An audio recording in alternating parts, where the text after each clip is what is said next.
Hi, Lisa here. Excited to join you for Lesson 2 Beginner Tai Chi series. Let's start with our warm-up, stepping side to side,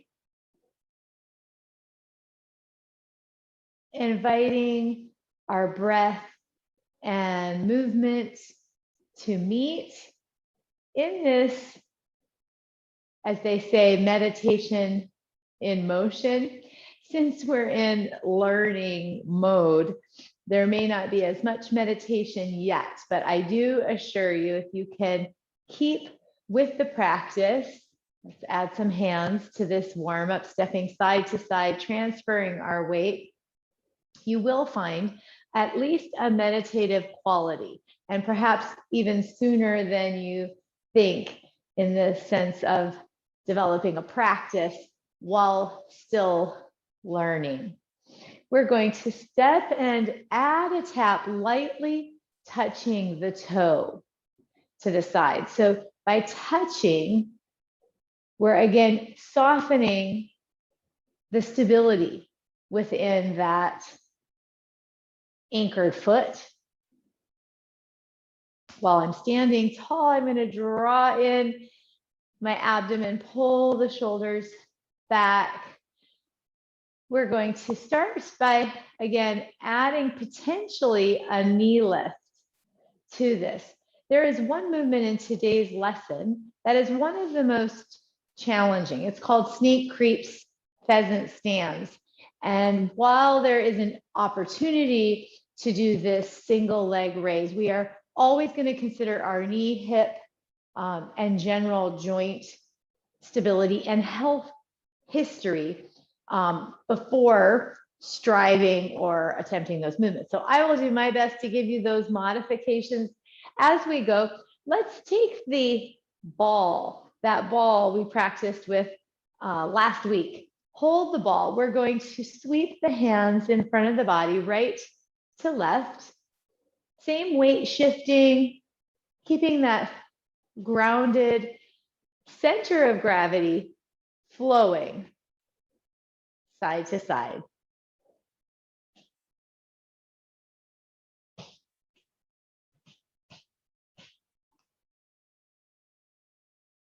Keeping that elbow tapered with hold the ball is really important, because if you're holding up, there's going to be a lot of strain to that shoulder. So keeping the shoulders relaxed as you step side to side, moving at your own pace, sweeping the arms softly to capture that space, that energy again, centered around what's called the dantian.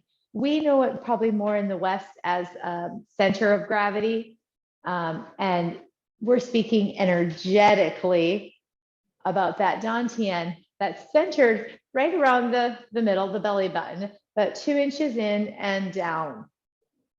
So with hold the ball, you're kind of traveling that energy side to side. One of our common warm-up techniques. Let's come to that center and just take a few breaths, opening and closing, almost like pulling taffy or playing with that energy, compressing it, extending, and even working some rotation, pushing that energy to the side. There is an element to one of the movements today where we do push to the side.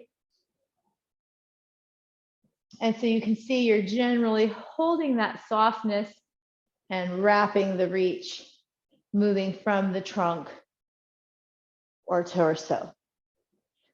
This weight shifting and stepping has been side to side. Let's take this hand movement now and draw it forward in what we call pushing chi. So we're going to stagger one foot in front of the other and just staying grounded, but gently shifting that weight front to back. Often it's easier to learn the hand movements before adding the legs, or vice versa, learning the legs, as I think we did last week with chi walking. Got it. So a few more on this side before we switch. This is that pushing Chi. Let's switch and alternate the foot to the other side, drawing in and back, but again, keeping stacked over the hips and shoulders to push and pull. That energy, or Chi as it's called. And so you can see how the flow of energy through the practice itself represents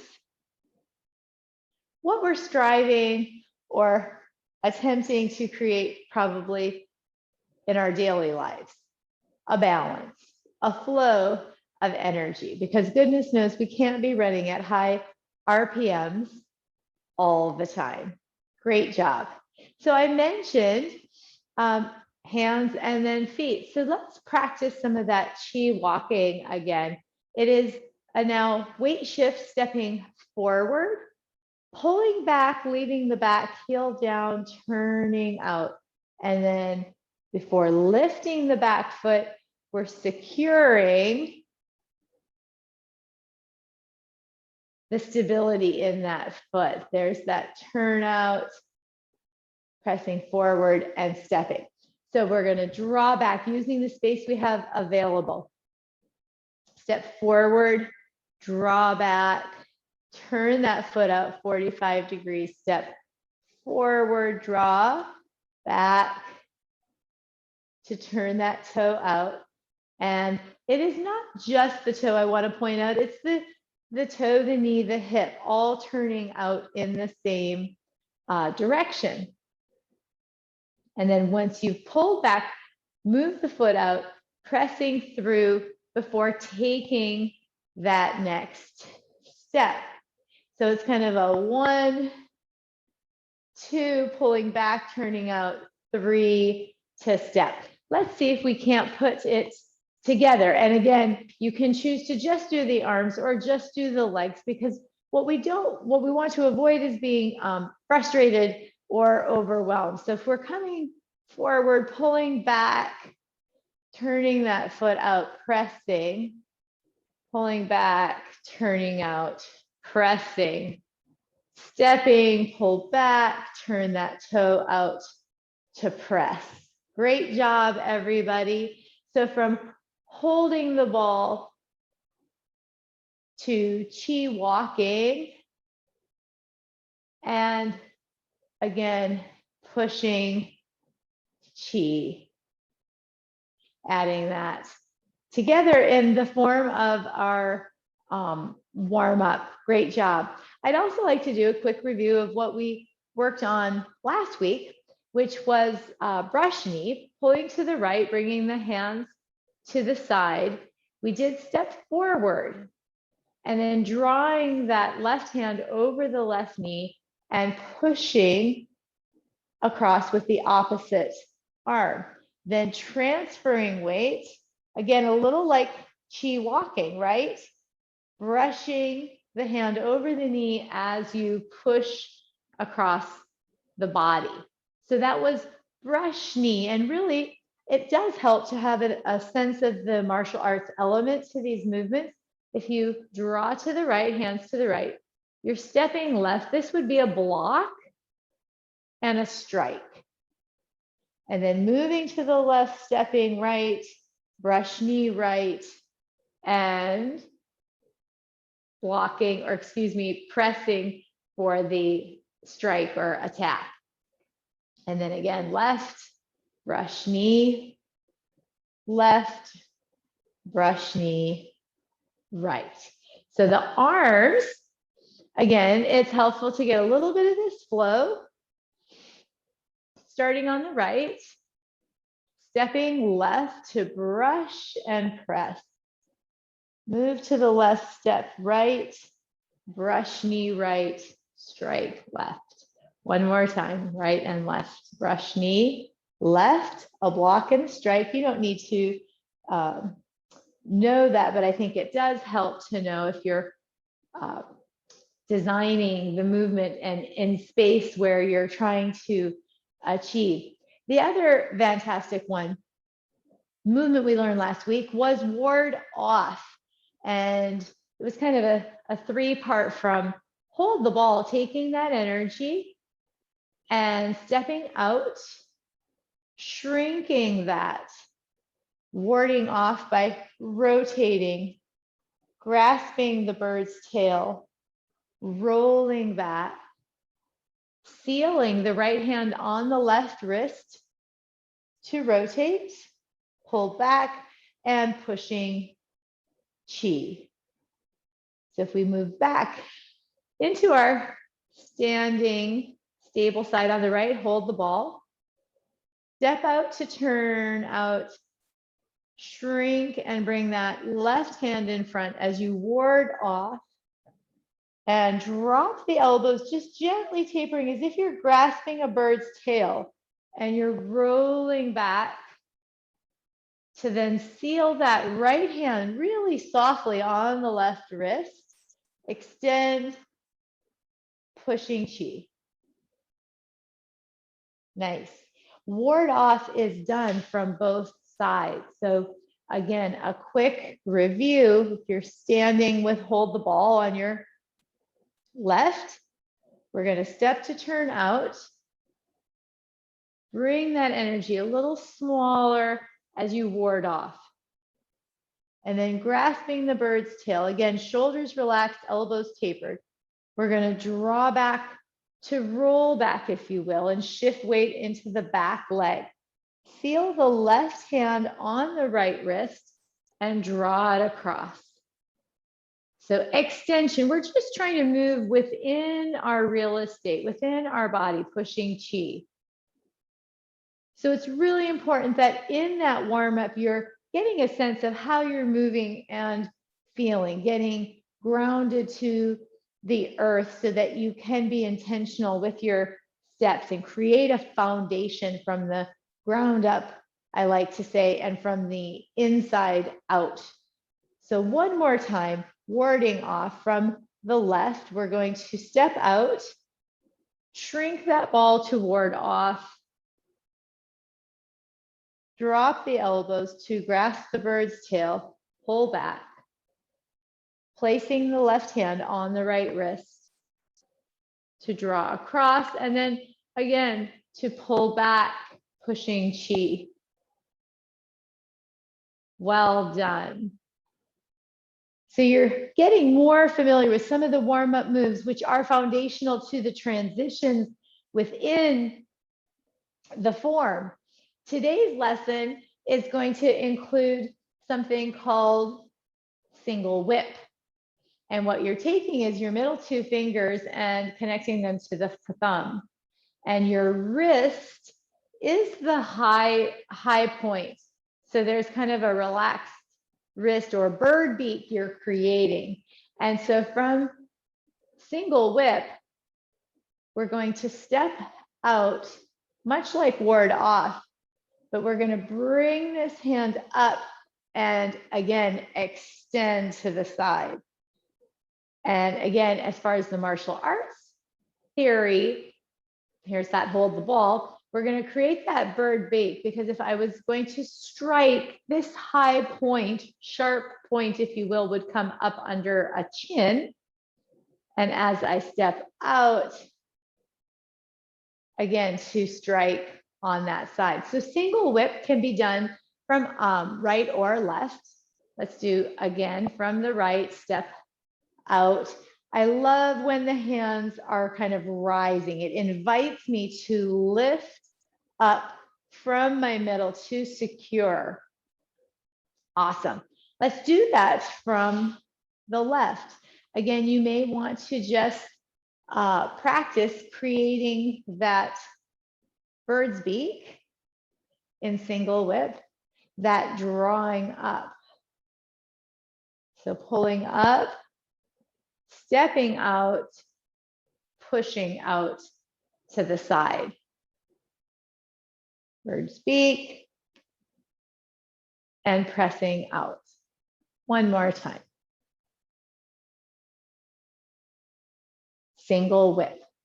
There are two movements that come out of single whip, and one of them is the more challenging one I mentioned, called snake creeps, pheasant stands.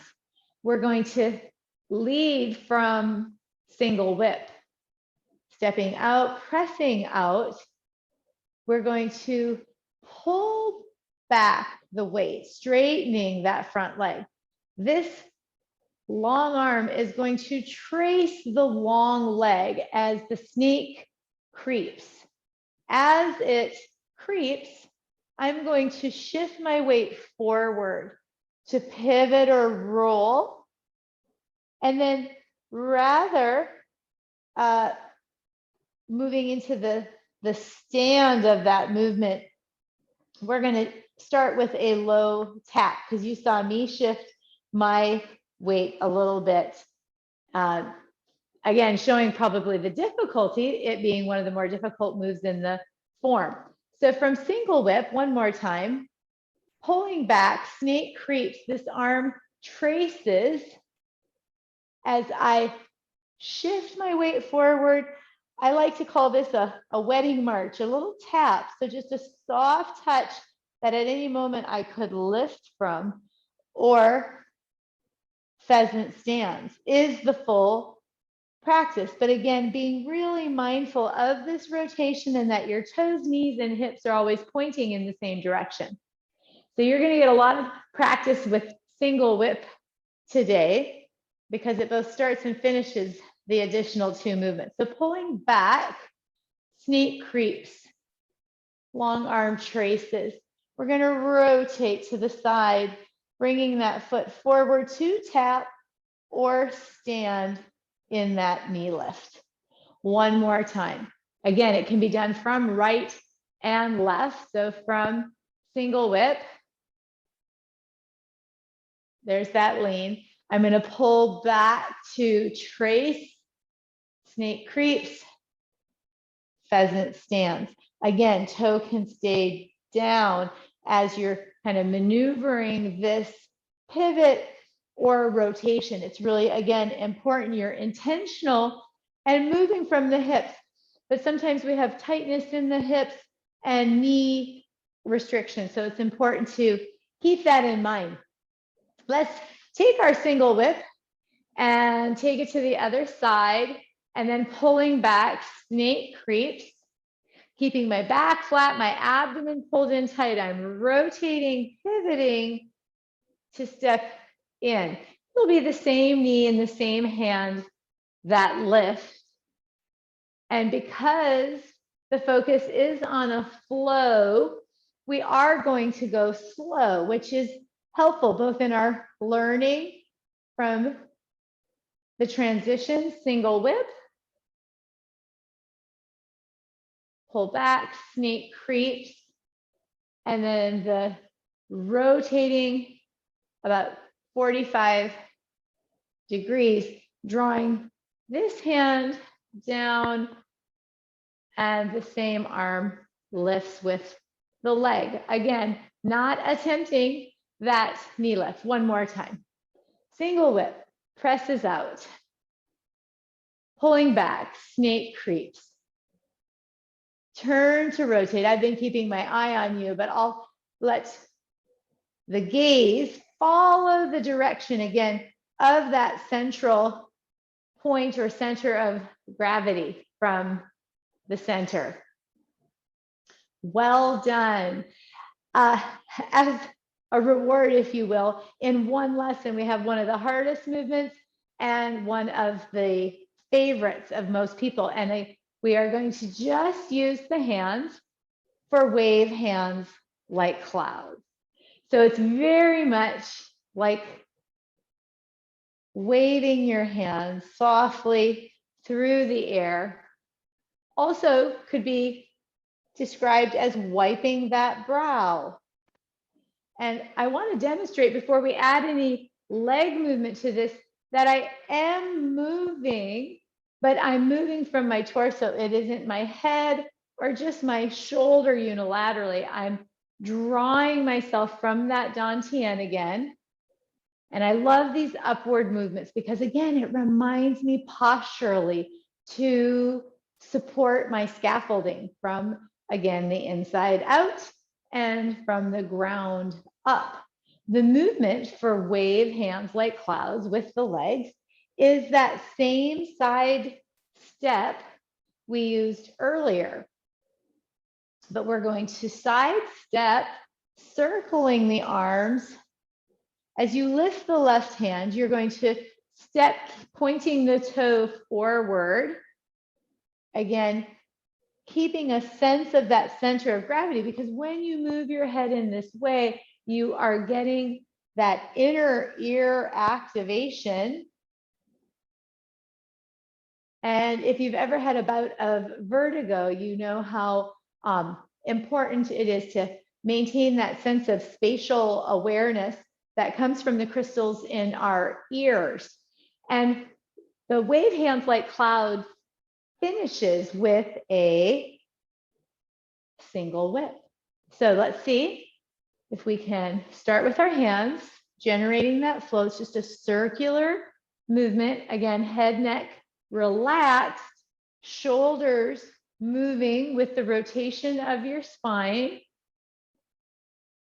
Again, focusing on breath. Now left arm circles and right circles as it follows. Left leads to the stepping and right circles back. Lovely. And then we finish right with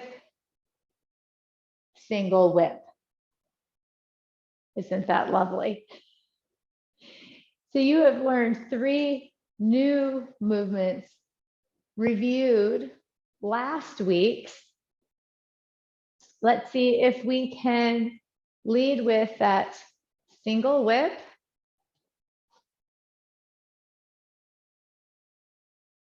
Snake creeps.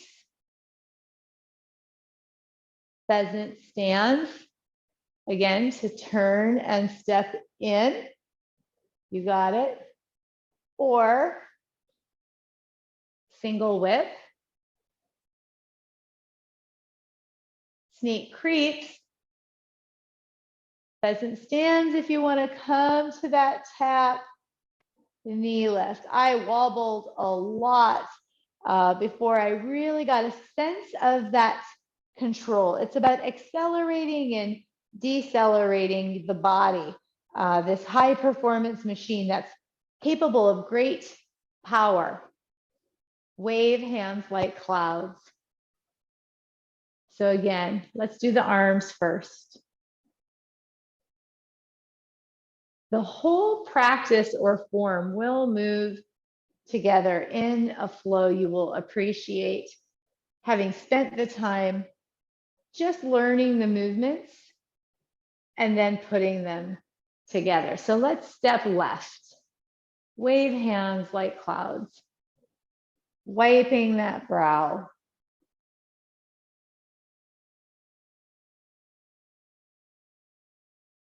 You got it. And finishing in single whip. Nicely done. And that is the second lesson, but before we finish, let's cool down. We're going to find that center and pull up through that dantian, relax the shoulders. Another opportunity to connect both mind, body, and breath with just a little bit more movement. Heaven and earth is a movement that allows us to extend overhead. Open the arms to the side. Let your gaze follow. Pull the hips back while pulling in your abdomen for a forward fold. Reach to the earth. Gather that energy as you soften the knees to stand and draw that back to your center to repeat. Reaching heaven and earth. Arms extend to the side, gaze follows. Hips fold. And scooping into the earth, I soften my knees just to, again, protect my back. Anytime you fold into a hinge, it's really important that you're drawing the abdomen in engaging those glutes, because after that fold, you end up in a squat, reaching again to the heavens, lifting the ribs, draw the abdomen in, open the arms, circling to the degree your shoulders accept the invitation. Forward fold, soften the knees to squat and come up. Slowly again, drawing that energy in. Deep breath, inhale, extend the arms overhead, open wide to the side, lifting that proud heart. Exhale, forward fold. The gaze drifts back to the earth as you soften the knees to stomp and push the earth away to come to standing. I've learned when I am drawing myself up from a hinge or a squat, one of the best ways to think of that is to be pushing the earth away versus hauling myself up. Thank you so much for joining in today's lesson. I hope you will access the practice homework videos, which are a little bit shorter in duration, which makes it easier to replay 1 or 2 times for that practice of up to 15 minutes throughout the week. That is really when, say, the rubber hits the road and the activation of your body in this new, intentional, breath-driven way really takes hold. Please forward your questions and comments if you have any requests. I'll be sure to answer in the portal